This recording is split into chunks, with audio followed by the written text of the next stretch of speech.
Merhabalar arkadaşlar, kanalıma mutfağıma hoş geldiniz. Bugün sizlere yumuşacık pamuk gibi puf puf kabaran poğaça tarifi videosu hazırladım. Bir şişe maden suyuyla yumuşacık poğaça tarifimizin buyurun lafı hiç uzatmadan hemen yapım aşamasına geçelim. Yoğurma kasesine 2 su bardağı ılık süt ekliyorum. Kullandığım su bardağı ölçüsü 200 milimlik klasik su bardağı. Suyumuzun, sütümüzün mutlaka ılık olmasına özen gösterelim. Bu sayede çok güzel poğaçalar yumuşacık yapabilirsiniz. 2 yemek kaşığı dolusu toz şeker ekliyorum. 1 paket kuru instant maya ekliyorum. Kuru maya yerine yaş maya olarak da kullanabilirsiniz.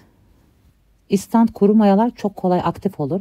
Şöyle 20-30 saniye kadar karıştırmanız yeterli olur. O kadar bile karıştırmıyorum yani. Çok kısa sürede karıştırmam yeterli oluyor.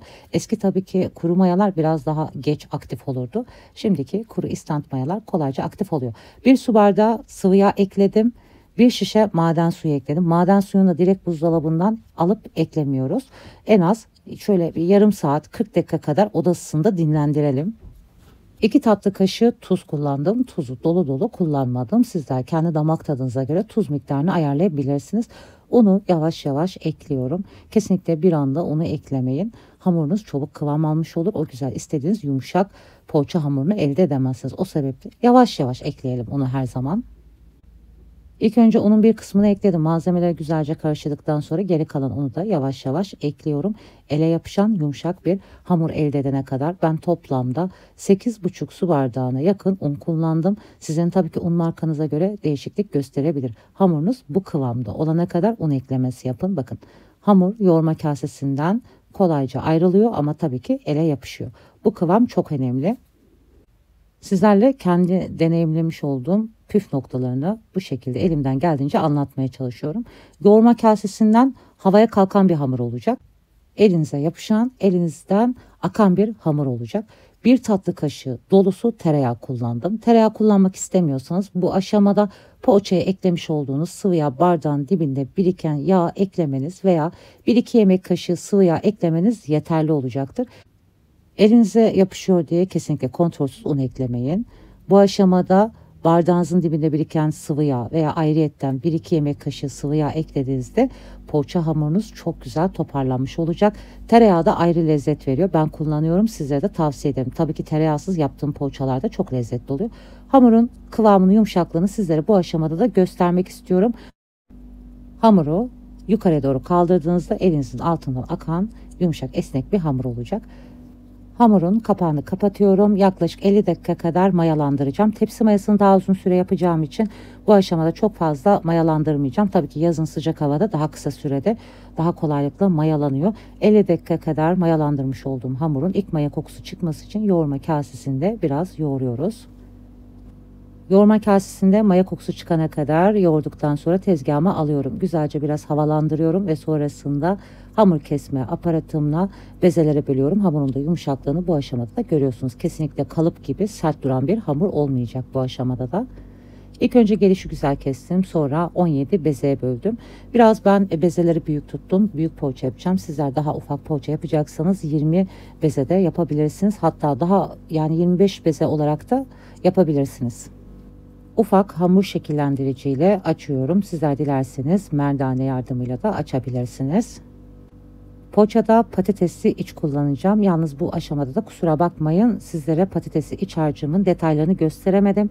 Bu iç harcı börekten artmıştı. Ben de poğaça yaparak değerlendirmek istedim. Patatesi haşlayarak güzelce dilerseniz salçayla, soğanla kavurabilirsiniz. Baharatları da ekleyerek patatesi iç harcınızı hazırlayabilirsiniz. Patatesi iç harcımı bolca ekledim ve güzelce bu şekilde rulo yaptım. Geri kalan poğaça hamurlarımı da hazırladım. Çok fazla sizlere de sıkmamak adına bütün detaylarını göstermedim. Tepsime yerleştiriyorum. 7 tane ufak tepsiye, 10 tanesini de büyük tepsiye yerleştirdim. Mutfağınız soğuksa üzerine temiz bez örterek tepsi mayası yapabilirsiniz. Benim şu anda poğaçalarım bulunduğu mutfak ortamı çok sıcak olduğu için ilk önce yumurta sarılarını süreceğim ve sonrasında tepsi mayası yapacağım. 2 adet yumurta sarısını içine çay kaşığın ucuyla kakao ekliyorum. Kesinlikle kakaoyu abartmayalım. Aksi halde çok fazla yanık gibi olur. 1 tatlı kaşığı da zeytinyağı ekledim. Zeytinyağı da eklediğinizde poğaçanın üzeri daha güzel parlak görüntü elde etmiş olursunuz. Poğaçaların üzerine güzelce her yerine gelecek şekilde yumurta sarılarını sürüyorum. Tepsi mayası da yapacağım için çok fazla kabaracağından her yerine güzelce sürersem daha güzel kızarmış olacak. Yazın sıcak havada veya mutfağınız çok sıcaksa öncesinde tepsi mayası yapınca sonrasında yumurta sarısı sürdüğünüzde o mayalanan poğaçanın havasını söndürmüş olursunuz ve bu sayede çok fazla poğaçalarınız kabarmamış olur. Bu detaylara dikkat ederseniz çok güzel kabarmış poğaçalar yaparsınız. Yumurta sarısı sürdükten sonra üzerine beyaz susam gezdiriyorum. Ufak tepsimi de çörek otu, beyaz susam gezdirdim. Sizler tabii ki dilediğiniz gibi yapabilirsiniz. Bu arada ben poğaçaları sandviç gibi büyük yaptım. Sizler tabii ki daha ufak veya bu poğaça hamuruyla farklı poğaçalar peynirli de yapabilirsiniz. Yaklaşık 1 saat kadar ben tepsi mayası yaptım. Sizler eğer fazla zamanınız yoksa 35-40 dakika kadar da tepsi mayası yapmanız yeterli olacaktır. 1 saatte de gördüğünüz gibi çok güzel poğaçalarım tepsi mayası oldu. Ve şimdi öncesinde ısıtılmış 180 derece 5 dakikalık alt üst fanlı ayarda poğaçalarımı pişirmeye fırına koyuyorum. Benim fırınımda alt üst fanlı ayarda güzel pişirme olduğu için o ayarda pişiriyorum. Sizlerin fırınız hangi ayarda güzel pişirme yapıyorsa lütfen o ayarda pişirmeyi tercih edin. Kontrollü şekilde alt üst ederek güzelce yaklaşık 40 dakika kadar benim poğaçalarım pişti. Hemen sizlere ilk sıcaklığıyla yumuşaklığını da göstermek istiyorum ve sonrasında üzerine temiz bez örtüp ilk sıcaklığı çıkana kadar dinlendirdim. Sizlere de poğaçamın hemen ilk sıcaklığıyla da güzelce kıvamını göstermek istiyorum. Sandviç poğaça gibi çok güzel oluyor. İçinde de patatesiyle farklı lezzet oluyor. Sizler de güvenle yapabilirsiniz. Çocuklarınızın beslenmesine, hafta sonu kahvaltılarınıza, misafirlerinize kolayca yapabileceğiniz poğaça tarifi. Şimdiden deneyip yapacak olanlara afiyet olsun. Başka güzel tariflerde görüşmek üzere. Hoşça kalın, sağlıcakla kalın.